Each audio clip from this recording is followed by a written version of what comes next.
Hakeem Jeffries, let's talk about that discharge petition.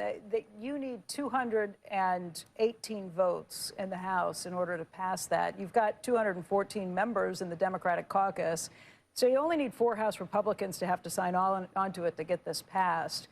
But the idea of saying that this is a 3-year extension instead of a 1 or even 2-year extension has any potential Republicans saying, forget it, this is dead on arrival. That's the opinion of Representative Don Bacon. He's a Republican from Nebraska who has been working with the idea of potentially extending for 2 years.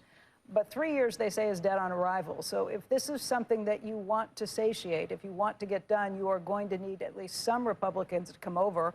Why not start with a 1-year extension or potentially even a 2-year extension?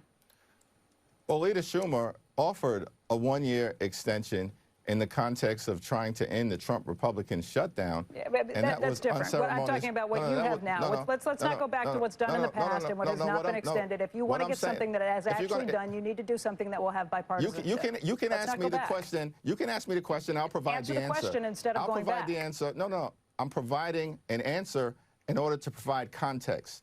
Republicans have repeatedly refused to take yes for an answer.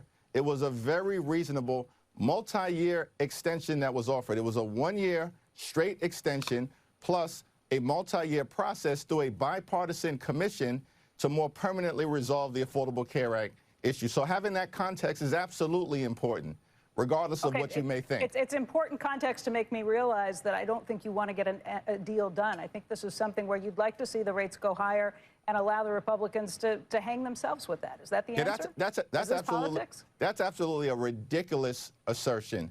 And really, shame on you. 3 years is not going to get passed, so what do you do? Shame on you for saying that.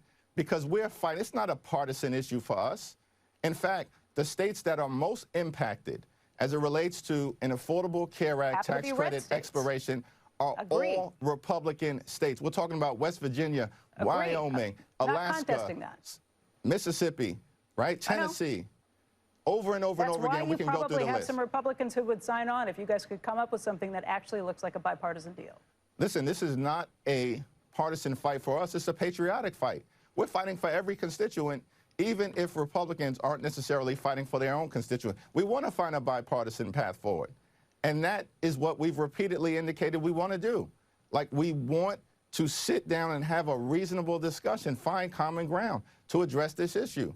Now, Republicans said in the House they were willing to deal with the Affordable Care Act tax credit issue after the government funding agreement was reached. Well, now the government shutdown is over, and there's still been no conversations with House Republican leaders. Mike Johnson.